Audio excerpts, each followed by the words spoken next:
I was so sad that I just didn't want to face anything. I understood if I carried on, taking drugs in excess, my heart would stop beating and I wouldn't be here anymore. Once I decided to quit, I would go to every after party, sort out everybody's drugs, give people cigarettes, give people a drink, sit back, watch what effect it had on them. It's really hard not to get involved. Okay, I'll do that again. I just put myself around the problem so many times. I saw what was going on. And then I was like, whoa. I was like, this is disgusting. This is who I am, or I was. Hello everyone and welcome to another episode of Mind Movers. I'm so excited here today because I've got not only one of my patients but also really, really good friends, Waz Ashayer. Am I saying it right, the surname, by the way? Yeah, Ashayer. Ashayer, cool. We'll go with that. He is still a really good friend, guys. I knew that. And actually, I have to say, someone called me Rhonda the other day and I was like, drop the D. Just drop the D. Rhonda? Yeah, Rhonda. Do you remember how you introduced yourself to me? Uh-oh, what did I say? You said it's like Corona, but with an R. Yes, that's pretty unforgettable. So Waz is a really impressive person. I actually first came across him many years ago. He wouldn't have known who I was. And I then got reintroduced to him last year by one of my very good friends, Sana, aka Sweat with Sana, but I think she lost the sweat with, didn't she? And she introduced me to Waz because he wanted to get his teeth done. And the moment that we met, we actually really clicked. But I'd actually heard of Waz's story a long time before. And I say story because I believe everyone has a story. And Waz had worked in nightlife for a long period of his life. He was heavily involved in doing bookings for celebrities and was really exposed to things in nightlife that people don't necessarily talk about, but happens a lot. And one day he came out on a post on Instagram, and I actually saw the post, and you talked about how you wanted to give that whole life up because you recognized that you had a problem with substances and you were an addict essentially. I know that word, a lot of people have negative connotations, but we shouldn't, because actually I think it's a really brave thing to say, and I think that most of us are addicts in something. Waz then went on to change his life and became one of the biggest fitness influencers in his industry. Not only did he smash it, but he also became, I would say, head of Equinox. Is that your role? Head of Equinox? Can I say that? I manage group fitness. Group fitness. Group fitness for Equinox, or But Equinox as they say. Equinox. Equinox in America. And really, Waz has created a community, which I think is one of the hardest things to do for a brand. And I would say, if anyone wants to argue with me, they can, that one of the greatest successes of the business can be attributed to you, because you've done such an amazing job at getting people to come in, love fitness, and you've gone beyond that, created really amazing brand partnerships deals, including Gymshark. And you continue to do that. You currently live in New York now, where you have been also building the brand out there, had an amazing summer in the Hamptons. We're going to ask you all these questions as well. And lastly, you are about to be featured on a BBC show, which is super exciting. Woo! I can't wait to tune in. So that is my introduction for the lovely Waz, which is short for Wasim. Wasim, fellow Arab brethren. Yeah. Welcome. half Palestinian, half Irish. A full terrorist. There you go. Lovely to have you, Waz. I think the way we were thinking about you was, it's not often talked about, but addiction is actually quite huge in dentistry and medicine. But in sort of high-stress jobs, we find that people get themselves into those sort of holes. And there are functional addicts, and many dentists are functional addicts. So maybe they're drinking. I don't know what the definition is of an alcoholic for the sake of the argument, but maybe you can help us. But maybe the guy's drinking a bottle of wine a night or something. Yeah, what is an addict? Yeah. Listen, I think there's when you say the word addict, you think of somebody that's, so visually off the scale. So you'd see somebody that, they're drunk, they're an addict, or they're high, they're an addict. But addiction can have like silent forms, and I think that's the most deadliest form, in the sense that if we look at it from an accumulative effect, if you were to let's take it out of dentistry, let's take it out of fitness. If you were just to have a drink on Monday, drink on Tuesday, say you rest Wednesday, 2 more drinks on Thursday, weekend comes, 5 more drinks on the weekend, 5 more drinks on Sunday. If you add up how many drinks you're having a week, Monday, Tuesday, Wednesday, up to Thursday, doesn't really seem like a problem, right? People would think, oh, they go out on the weekend, but actually, if you look at the week as accumulatively, you're drinking all the time. Yeah. So it's adding up, and what, you know, I think that's where my problem started. Is that I worked in nightlife. I'd, you know, in London, every night's a night out. So I'd be going out. Monday's a big night in London. Tuesday's a big night. So, you know, it wouldn't be as crazy as a weekend, but you'd still indulge. You'd indulge on Monday. You'd indulge on Tuesday. You'd indulge. So it probably is quite relevant to dentists, right? You do a working week. You'd ramp up to the weekend, but you'd still be indulging in like midweek or early week. I think that's like red flag number one. Is, you know, we've all heard of that person that's clean during the week, parties on the weekend, and I think that's a bit more obvious, and that's the problem is a bit more local and central, and we can sort that out. But I think the danger is when you've got somebody who just has no problem with it, but is doing it accumulatively throughout the week, because then it's habitual. Do you think it's dependency as well, though? Like, you're depending on a substance to get you out of your feelings and your emotions, and, you know, what do you think it's that the addiction somehow entails you being dependent on something? Yeah, I think, you know, you have to have an honest conversation with yourself, and I don't think the body differentiates between good or bad habits. The body just knows habits. So society determines, peer groups determine, you know, if it's good or bad. If I say I go to the gym all the time, he's really healthy, he goes to the gym all the time. If I smoke, you say, that's bad. He's got a bad habit, he smokes. You know, really and truly, it's, you know, the gym could also be a bad habit. You know, if you could be overly obsessive. So my point is, take away like good or bad, your body just knows habits. Yeah.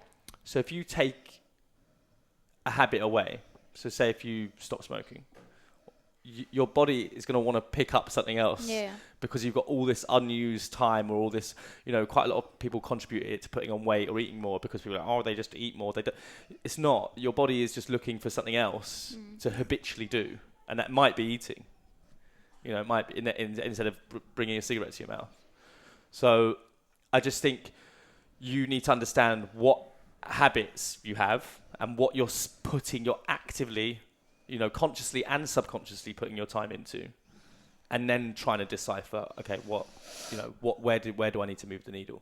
So as you said, an early red flag is when it's spilling over into the week rather than just the weekend.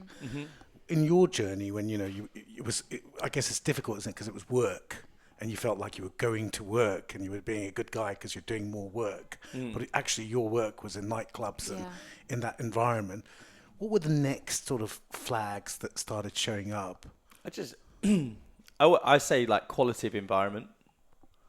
Like if hindsight's a wonderful thing. Yeah. You know, but I think qualitative environment, and then that trickles into quality of people, right, around you.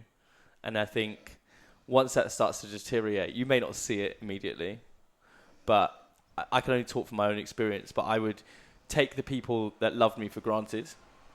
I would not really sort of have any care or thought to what, because I just knew at the back of the head they loved me. They, you know, my parents, my brother, my, you know, etc., even my best friends, you know. And then I would run around after people and try and seek sort of popularity, validation. I just think whenever you're taking any substance, drink, you know, drugs, anything in excess, it comes from a position of, you know, that you basically, it's a vulnerability, isn't it? You're taking so much of it. You're not happy, and you wanna escape. It's an escapism.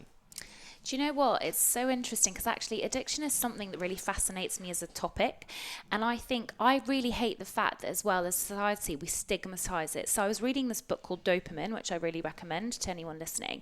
And it's written by a psychotherapist. And she talks about how we were a heavily addicted society. So like you said, maybe like our parents' generation or the old generation, do you think of somebody that's like, I don't know, living on the corner of a street, or like addicted to heroin or alcohol? Like, we have those connotations of people that don't have their shit together, dare I say, okay?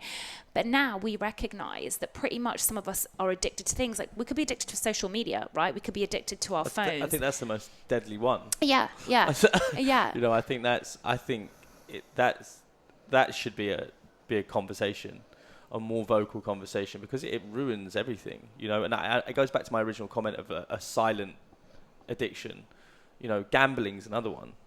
You know, gambling, I could be sat here with you now and everything's accessible on a smartphone. I could be putting bets in, losing all my money, you know, and ruining my life, and then going back to that conversation, that quality of your environment. So the second flag, to answer your question, is, yeah, your weekly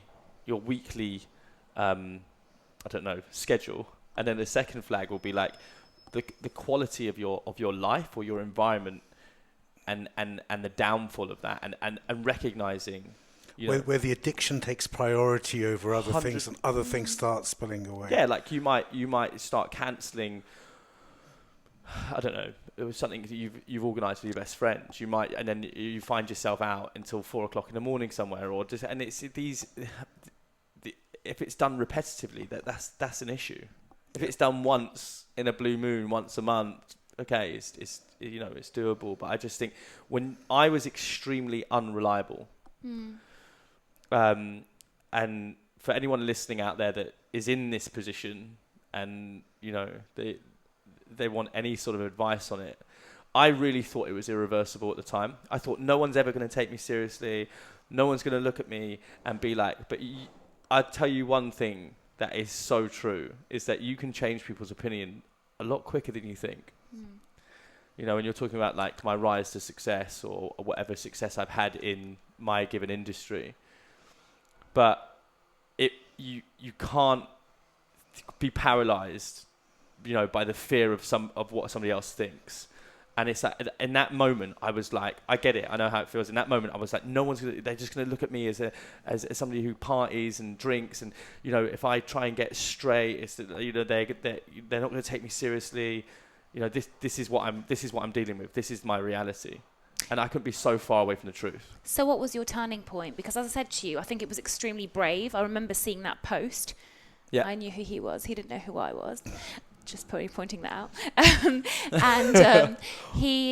I saw the post, and it was extremely, extremely brave. And I think that, you know, I'm very passionate about sharing your story online, because I think you can reach a lot more people. And there's something comforting as well, that when you put something so vulnerable and everyone comments on it, or people give you support, you're like, wow, people understand what I'm going through, because you keep it as a secret inside you for so long. So I think there is something really, you know, self-empowering in that. But what was your turning point? What pushed you then as well to kind of like go online and talk about it? Maybe what was your rock bottom? I mean, how bad did it get? What were you? I'll answer both. The rock bottom bit was physically not wanting to be here, and I think, like, I'll define that in the sense that I didn't want to. People bracket that as suicide, right? And it's, yeah, whilst there may have been suicide, I didn't have the guts to commit suicide. So I think that's something that is you know, I want to be true about from the start. It was more that I understood if I carried on, you know, taking drugs in excess, I would, you know, my heart would stop beating and I wouldn't be here anymore. So I think that was the goal, sadly, but that was the goal in 2016. So I quit in August the 11th, 2016. That was the day I woke up and I decided to quit. I had tried to quit before, and it was like, and then you're tied to like social commitments, like something as stupid as like, oh, you make an excuse like, oh, I'm seeing my twin brother, or you know, I'm going to somebody's birthday. Birthdays were always, you know, it's so and so's birthday. You know, so I did like 100 days before quit, 50 days quit. I used to announce on social media platforms. Facebook was a bit more of a thing, bit more banging than Instagram at the time. So you'd put your status up, 50 days, teetotal, cheese. Yeah. And then you'd wait for the comments to come in.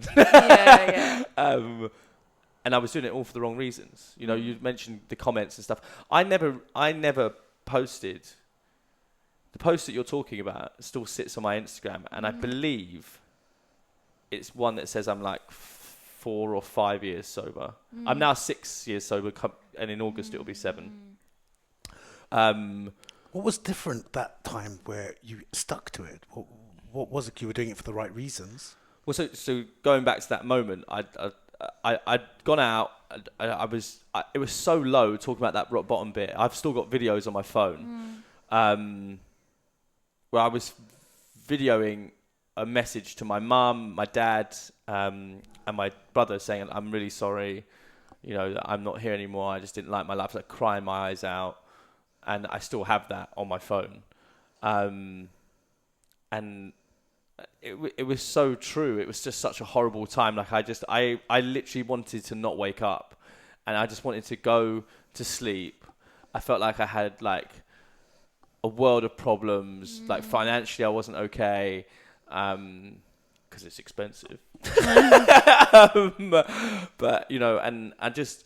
Again, going back to that quality of environment, I had crap people around me, and you attract your vibe, right? And my vibe was low vibration. My vibe was low, my energy was low, and I just wasn't a decent human being, and I just was living a lie. And I just think that I think people forget that you put so much pressure on the people that you love, or people that love you.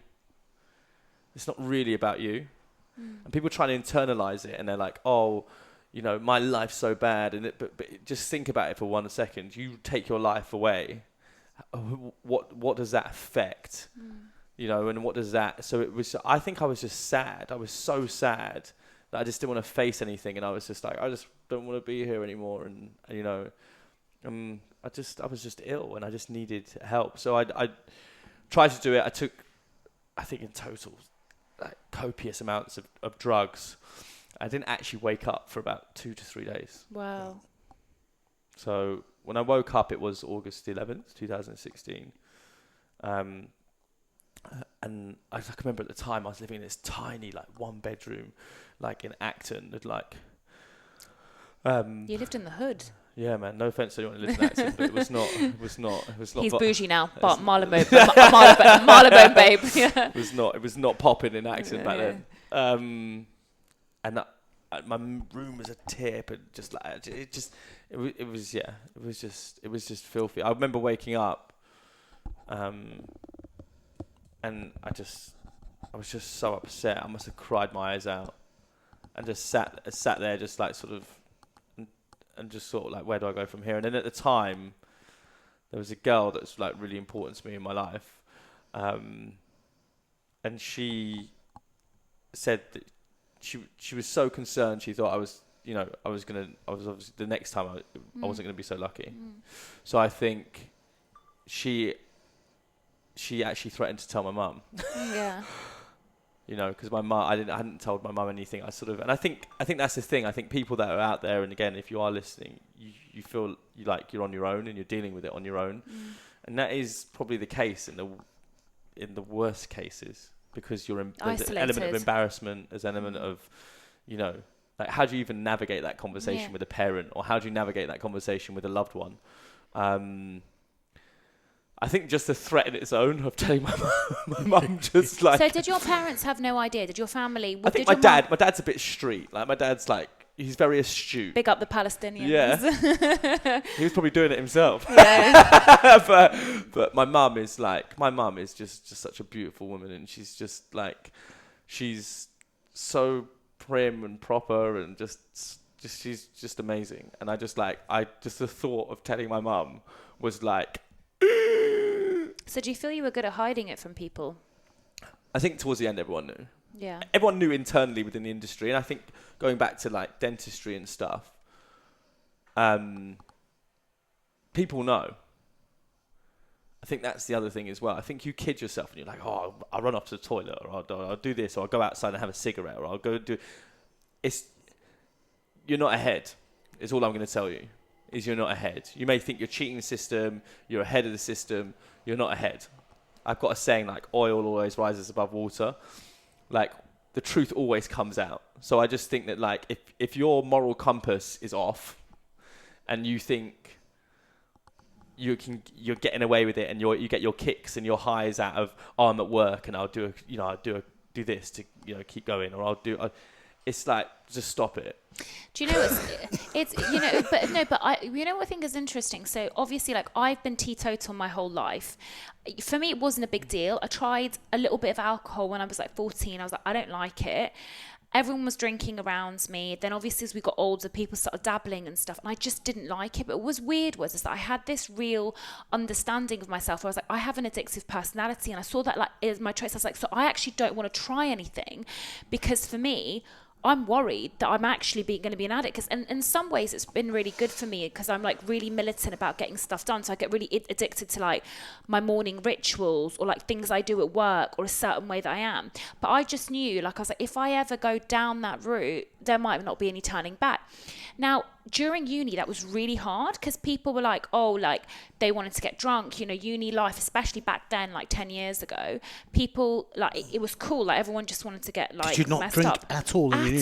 At all. And that was Leeds up north. Yeah. Sorry, love you, everyone up north. But, you know, Leeds was the tough times for me. So people thought I was weird, and actually would put people off talking to me. So for example, like, guys wouldn't approach me because they knew I wasn't drinking. So it was like that conversation breaker that they rely on. And so I started thinking, like, God, is it really weird that I'm not doing anything? But I still stuck to it. Fast forward on 10 years, everyone's now talking about sobriety and celebrating it. Last week I went to an event, Spencer Matthews. So he's also like spoken openly about the fact that he's been teetotal for a while. He's got Clean Co, you know, his new brand. And he stopped drinking as well, because he just felt it made him make bad decisions. And it's so funny, because when I go to these events, or when I'm out, I'm like, oh, I don't drink. People are like, how was AA? I was like, I never went. Like, I just don't drink. So people ask me that all the time. They're like, you know, did you do AA or CA or, you know, and look, I just, first of all, I think it's great that avenues like that exist, and there is so much, there's so much out there for people to get help. So I just think that that's like, just because I didn't go down that path and I didn't choose that route, you know, to my success, doesn't mean that isn't somebody else's route. So I just think that again, if you are listening, there is so many ways to do it. Yeah. So I think that's point number one, is that there isn't like this this blueprint that goes, if you do this, you're going to be fine. You need, it's so circumstantial. Some people need AA, some people need a sponsor, other people need to dig deep and find some willpower. You know, other people need a peer group around them, or like a blanket, until they're ready to be, to be built up and have the confidence to go out on their own. Some people can never go out, you know, so it's like, you got to look at your deck of cards and see what's best for you. What was best for you? I've probably got the strongest willpower. Once I decide to do something, and I decide and promise to do something for myself, that's it. It's non-negotiable. Like, there's no looking back. There's no like, oh, can we? And that's in and I suppose that's why I'm successful in what I do with fitness and in my own personal training and in my own, you know, there's this deal that I make with myself, and it's like, I'm not going to break that deal. So I just, you know, I'm resilient, and I always say, for every excuse, there's always a reason.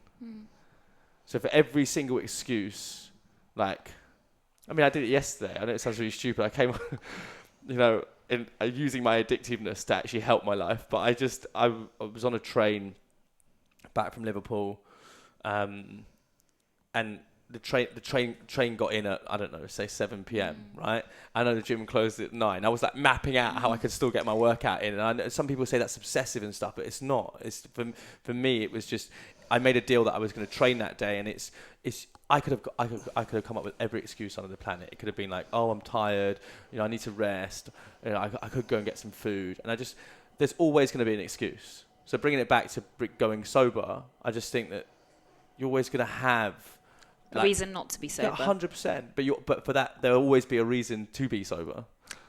So I think. Did you have no peer group, no group, nothing, no? I actually worked in nightlife for 2 years sober. Yeah, but how did you know, other than just like blind sort of will? So once I decided to quit, my job was still. I didn't quit my job. Yeah. So, you know, I still needed money. So I didn't quit my job. I quit my, you know, my recreational behavior.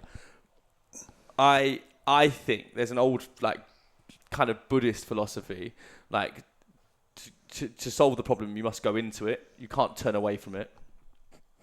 And that's exactly what I did. Like, I would go to every after party, you know, sort out everybody's drugs, give people cigarettes, give people drink, sit back, watch what effect it had on them. It's really hard not to get involved. Okay, I'll do that again. I just put myself around the problem so many times that it just... built immunity. It built immunity, but there was a bit of like, I saw what was going on. And then I was like, whoa. I was like, this is disgusting. This is who I am, or I was. More to the point. But that was the thing about me going out sober, as I was trying to say, is that I've always been around non-sober people. So my awareness, and I hate to use the word, but you know, woo-woo stuff, you know, I like my woo-woo stuff. Energy doesn't lie. And when I used to see certain energy, like you say, turn, because I saw some, there was no judgment, by the way, because I love going out all the time and people around me, you know, they are on something, whether it's alcohol or drugs. And it's never bothered me, but you can see people turn in a certain way. And like you said, you can tell, like people might think they're hiding it or that they're not, but it doesn't lie. However, carrying on from what you said, I've got a little bit of a challenging question. Would you say that you've replaced one addiction with another going into fitness? Yeah, I think everybody, I mean, yeah, it is a great question. Not, yeah, I have. But I think a lot of people have said that because now I sit on the extreme end. Like, if you look at anybody within the fitness industry, you know, I'm out training all the time. I can't get enough of it. You know, I should probably rest sometimes when I'm training. And I'm now on that end of the spectrum. I think I answered it when I said your body finds stuff to do when you get rid of one thing. I got rid of 3 things. You know, I got rid of drinking, I got rid of doing drugs, got rid of smoking. I used to smoke 20 cigarettes a day. You know, you go all on the same day, just all on one day, cold turkey. You know, and again, it's like I had loads of shots at doing it. You know, I said to you before, I did 100 days, failed, 150 days, failed. You know, and my biggest problem with the previous attempts was that I was doing it to tell people. Day 150, talking about social media and comments, and it was like, yeah, you know, and I was expecting, I wasn't doing it for me. I mean, at the time, I thought I was, but I wasn't doing it for me. And it's like, you have to have a real conversation with yourself. Like, you want the best for me, you want the best for me, but when you're away from me, it's like that's when you're susceptible to do something wrong. So it's you need to become stronger, and you need to be like you need to take accountability. Like, everybody wants people to be, you know, to get off it and do well, or everyone's loved ones do, but you need to want it. Like, you need to be the person that is like the lead charger on it, that is somebody that's going to be like, you know, I'm campaigning for this. If you're not campaigning for yourself, you're never going to win. Was there shame in it? So because you were in the public eye, did you feel like... I've never seen myself in the public eye. Have you not? No, I don't think I am. I just think I'm that fitness guy. Lies. He's not your usual fitness first and against. No, I think I've had a life I've worn many hats. I've done the nightlife stuff. I actually started doing modelling. So I did a modelling TV show in 2006 called Make Me a Supermodel. Lived all around. Did you do well? Obviously not. I'm sat here. How far did you get? It was like a competition to win a contract with Select Models. So I didn't win the show, but I got a contract with Select. Modelled for years, lived all around the world, Paris, and most of Europe and stuff, Greece, and did all those modelling cities basically. Did that for a while. Went into nightlife. Ran all the top bougie bars, like PR stuff. Ended up doing Whiskey Mist. Do you remember that? Yeah, he was the guy. He was like the front of Whiskey Mist. I'm going to get his number. It's going to be a useful number. Just if anyone's going to at me, I don't know anywhere to go anymore. I still get phone calls and messages from people. Really? Lol. Like, hey, I'm in town, and I'm like, Equinox. Banging party with bench presses. And then I did I set up nightclubs abroad. I've done loads of stuff, and then I sort of set up my own consultancy PR with nightlife and celebrity hospitality, and I worked for Ciroc Vodka and did sort of placement with artists and stuff at different venues, and then I qualified as a PT when I was 17 because I just loved fitness. The stuff you've done sounds like really fun stuff to do. He loves that stuff. No, but the question we just did a shoot with models and things, and it's a hard job. It's not an easy job at all being a model. Yeah. Yeah. But I mean, of the stuff that you just mentioned, which ones are things that you would think are as cool as they sound, and which ones aren't? None of it. Because it all sounds it sounds pretty cool, doesn't it? Live all over the world, being a model, nightclubs. I sounds pretty damn good. I think. Here's the deal with modelling. Unless you're like in the top 0.2%. Bella Hadid. David Gandy. Yeah. Yeah, who's such a good-looking guy. No, and a nice guy as well. But I just, it's peaks and troughs. Right, you don't get paid for like 3 months. You're going to castings, constantly doing rejection, moving around. I wasn't super successful in it. How did you take the rejection, for instance? Well, you just don't hear about it. You just go to castings and they won't pick you. So it's just like you're constantly putting yourself up. And I was never super successful. I did a lot of commercial stuff in there. I mean, I was successful, but I wasn't like, I wasn't a phenomenon in it. Yeah. Did that bother you? I was 17 at the time. But did it still bother you?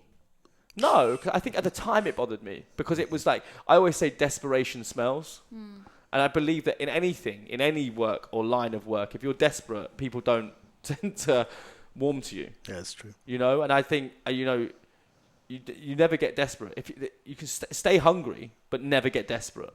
And I think that's something that I learned from that, because I always want to be the best. I always want to do the best I can.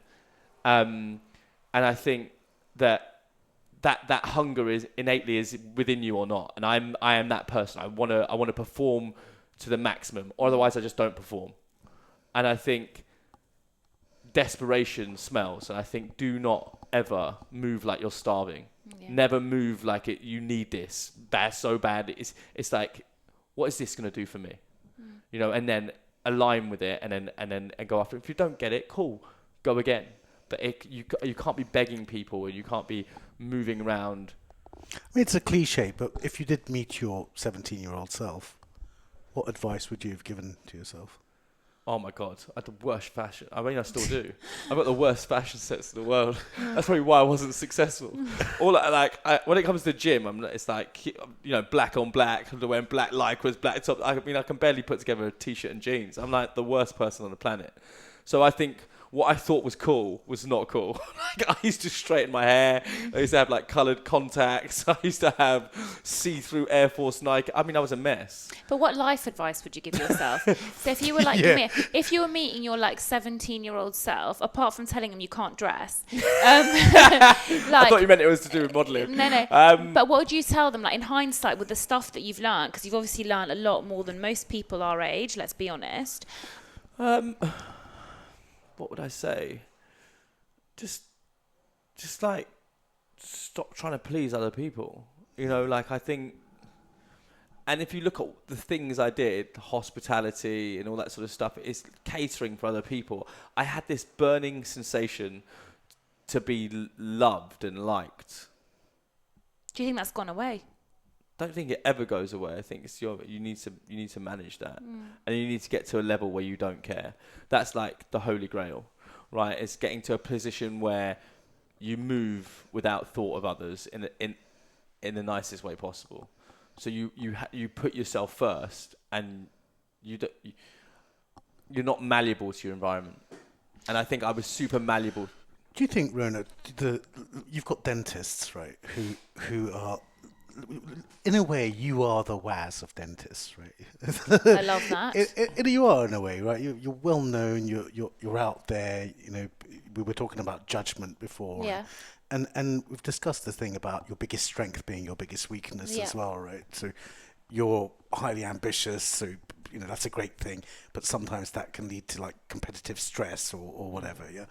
But do you think that there's something about the two of you that's different to the average person who doesn't even want to put a post up on Instagram in case their auntie thinks it's not Thing is, cool? I've had those thoughts before. I mean, I love it. I love the fact that you think me and Waz are special, but we're not.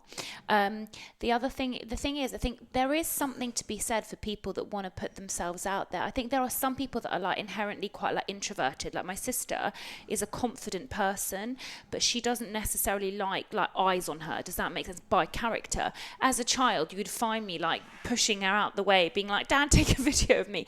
I didn't mind the camera on me, and I think that was something about like being a performer in a way, or being like in the creative. And I'd argue Oaz is the same. Like I've seen him in his work environment, but for me personally, the validation thing doesn't go away. I do still care what people think. It's the place that he may have got out because of what he's been through. He said, it's about a place where you feel like you're almost bulletproof, essentially, is what you're saying. I'm not there yet. I'm definitely not there. I'm definitely not there. I think to sort of go back over that is that's to me that's like the holy grail, right? To get to that position, and I think you have to believe, you have to believe in numero uno. You have to believe in yourself, right? Anytime I've had any shortfallings, like you're talking about not posting or something stopping you from doing something, and I know social media is a massive thing for dentists now, and that's how you accumulate a lot of their work. When you believe, anything is possible. Anything. You have to believe. No one's. If you've got two hands, you've got two legs, you're like me. You're no different. We're all the same. You're able to get up there, work, do everything. No one is special, right? No, and I just want to make that really clear. Yeah. It's hard work, and there has to be a mirrored sacrifice. People always look at like, oh yeah, this person's so successful. Oh, I want to do that. But it's like, they don't look at like what that person has done leading up to that moment. And I think that is the problem with the generation now. It's like people will look at people that have achieved success and they'll go, well, I want that. That's great. It's great that person inspires you. It's great that you aspire to be like that. Go and find out how that person got there. And that's what people aren't doing. People aren't going back to their back. Where did you start off for your dentist career? You were renting a room probably. Yeah, but I mean, it's so much more than that. Like, we don't even have time to go on my story. That's a whole podcast on its own. But the thing is that what I will say is there are a lot of young dentists out there, and they do look up to those social media dentists or the ones, and they don't understand the story, and they don't want to do the grit and the grind. Do you know what I mean? Like, I worked a really hard, horrible working life for 8 years on the NHS. I went through periods of barely earning any money. I sacrificed. I spent money on courses. I had sweat, blood and tears. But they don't know that, and they don't even want to learn the stuff, the basics. They're like, oh, I want to do the veneers and the bonding straight out of uni. So I think there's something to be said for that. So for me, it's really important that people understand, like you said, the story. Now, Waz, tell us a little bit, as much as you can, about the show that you're about to be on. How did you get approached to it? How do you feel about it coming out? Show is on BBC Three. It'll be on BBC iPlayer. It comes out February the 19th. What's it called? It is called Go Hard or Go Hard. No, it's called Go Hard. Go Hard or Go Home. So fitting for him. So yeah, it's they've taken 8 sort of athletes or warriors that all have a nice background story. I'm one of them. So there's 4 guys, 4 girls. You've got Olympic athletes on there, medal-winning Olympic athletes. You've got like MMA fighter. You've got some like professional footballers, and you've got all sorts mix of people. Celebrity personal trainer, and each of us have got a story. So you guys obviously know my story, or some of it. And then they've got trainees that. We're on the island. Trainees come to the island. We filmed it in the Dominican Republic, which was quite nice. And then the trainees are out there, and these are young sort of adolescent kids or like teenagers that have like really had some big issues in their life, and we use fitness and pioneer fitness to like change their life. We train them, we get given a trainee, we train them and get them to compete against each other on the island, without Sounds giving amazing. too much away. So it's like a competition for them. And I would just say one thing, it does change their lives. And it's like, it's powerful to be a part of that. It was an honor to be part of the team as well, like part of the Warrior team. Some really, really interesting people there, and just like, I'm all about learning, and I just think that like, I'm sure it's like when great dentists get together and they chat and there you go, and they but it's true, and then you create stuff which you're creating now. But so I think one of the most beautiful things in the world, I think, is giving and passing on your knowledge to help shape. And we have that a lot in dentistry, where like an older mentor sees like someone that they help, like kind of like harness their skills, and then they watch them, like you said, change someone's life. Someone taught me how to do what I'm doing, you know, like the impact that it has, and it's a beautiful thing. So, it really is. Yeah. Waz, you know, exercise can get you dopamine highs and serotonin highs and all that. Were you doing any exercise while you were also partying, or were they two separate? All the time. Oh, were you? All the time, yeah. I just like, and that's what I'm saying. People always, so I know you asked that question to me earlier, did you replace one for the other? It was already in existence. I loved working out. Working out for me was like, I didn't know what day it is. I don't know what time it is. It's like meditation. It was like, yeah. And I just like, I just love it. Like, I just love being in that position. And it's a gift. It's like, it's you're blessed to be able to move your body. You know, like movement, if everyone says this, but movement is medicine for your body. And it doesn't have to be in a gym. You know, Dancing. People are like gym. They think as soon as you say, you know, exercise, people are like gym. Yeah. It's like, I love the gym, right? But there's so many forms of exercise. Yeah, 100%. Walking, getting up and walking in the morning, you'd be surprised what it can do for you. And I just think that like, there's so much available for you, and you might discover, this is what I love about fitness, is you might discover something that you A, love, but something B, that you're really good at.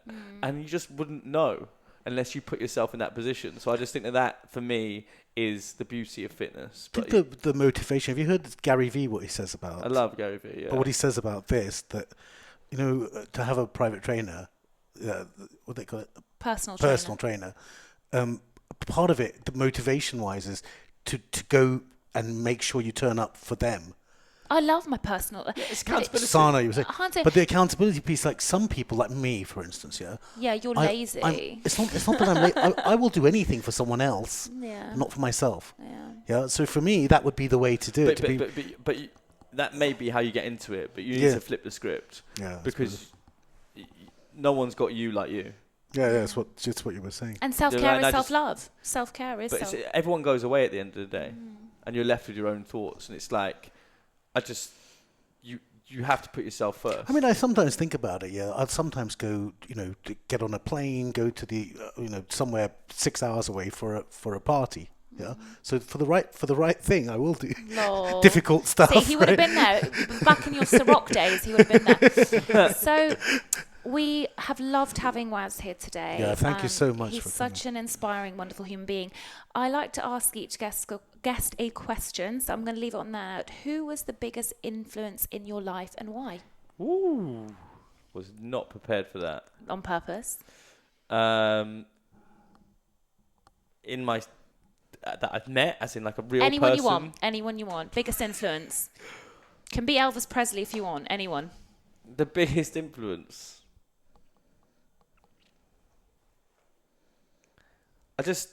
I'm like, when you're a twin, I think there's something really special about that.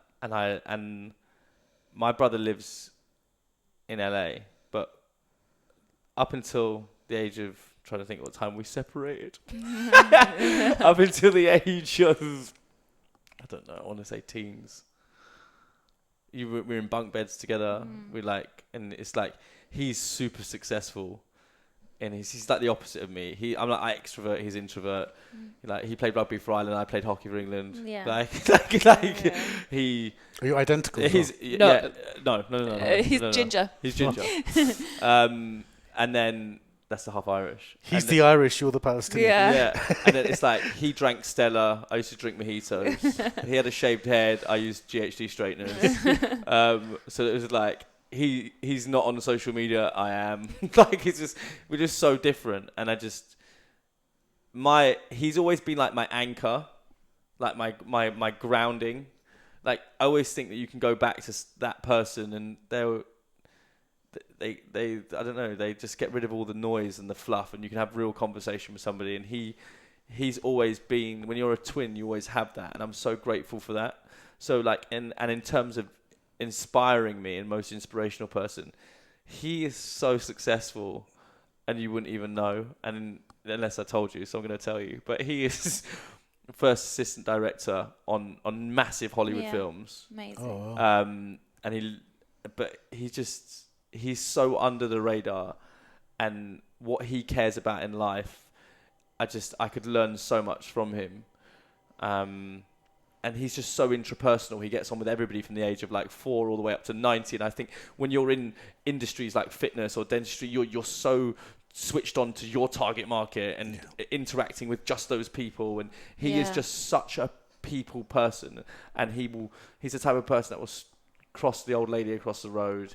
He'd like talk to the little kid. He's just had a baby as well. But his priorities are so right in life. He's just had a baby, like I said, and his partner and stuff. And I look at who he is as a person, and I just think he's very wholesome, and I just think he's just someone that I look up to. Amazing. That's beautiful. So that is beautiful. Thank you so much, Waz, and thank you for being so open, because I remember us discussing, and we both agree this is something that doesn't define you anymore, but I know it's going to reach a lot of people and help them. So thank you so much. Thank you.